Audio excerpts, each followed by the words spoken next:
Many news stories about the United States government tell about Congress and American lawmakers.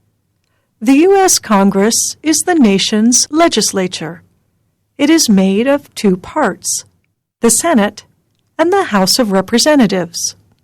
The House of Representatives is called the House for short, and sometimes it is called the People's House. That term was chosen as a nickname because the men who wrote the U.S. Constitution in 1787 set few restrictions on who could serve there. They wanted the House to be as close as possible to everyday Americans.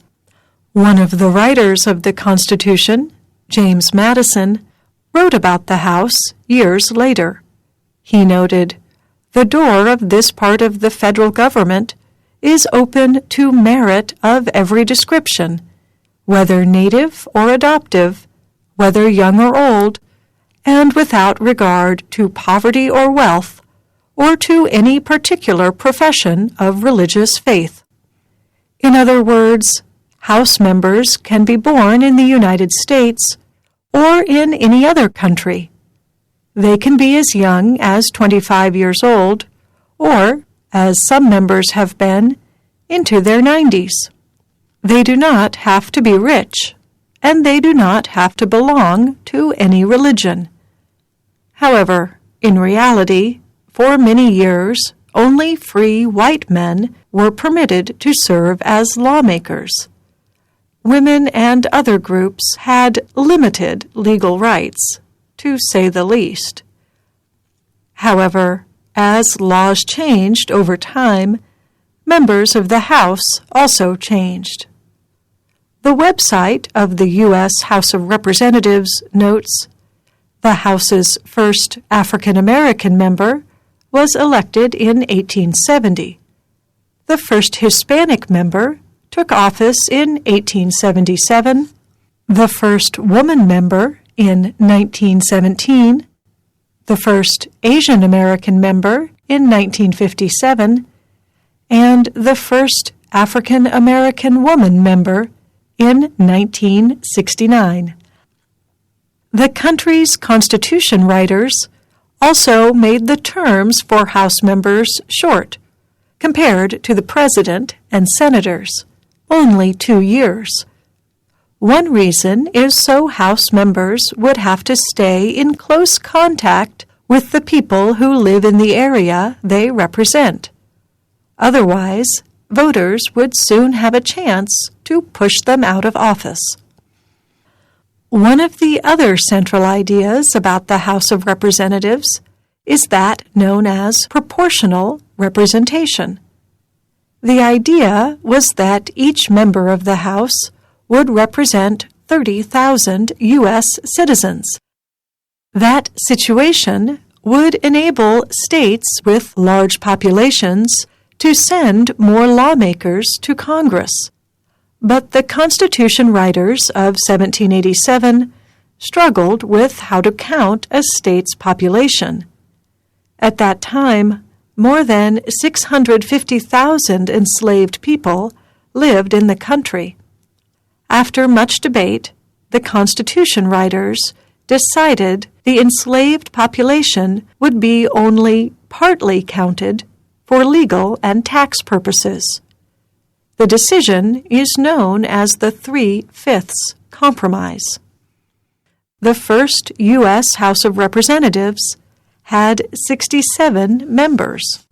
As the country's population grew, the number of House members increased, from 105 to 142, and so on. After the approval of constitutional amendments following the Civil War, most formerly enslaved people were fully counted in the state's population. The House continued to grow into the 20th century. Finally, in 1929, lawmakers officially limited the total number of House members to 435.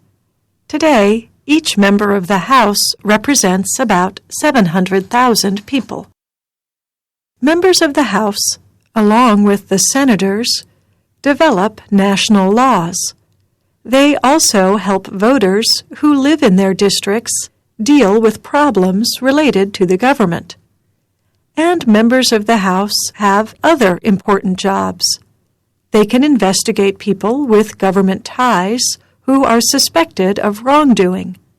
For example, members of the House have looked into cases of bribery, corruption, and abuses of power. In the 1950s, the House Un-American Activities Committee demanded information from private citizens suspected of communist activity. But critics said the committee had gone too far. In time, the Supreme Court limited Congress's power to investigate issues related to the law instead of people's private beliefs. Over its history, the House has brought impeachment charges against government officials, including presidents, more than 60 times. But only a few officials were removed from office. Of those, some were federal judges accused of being drunk at court. Members of Congress also have what some call the power of the purse.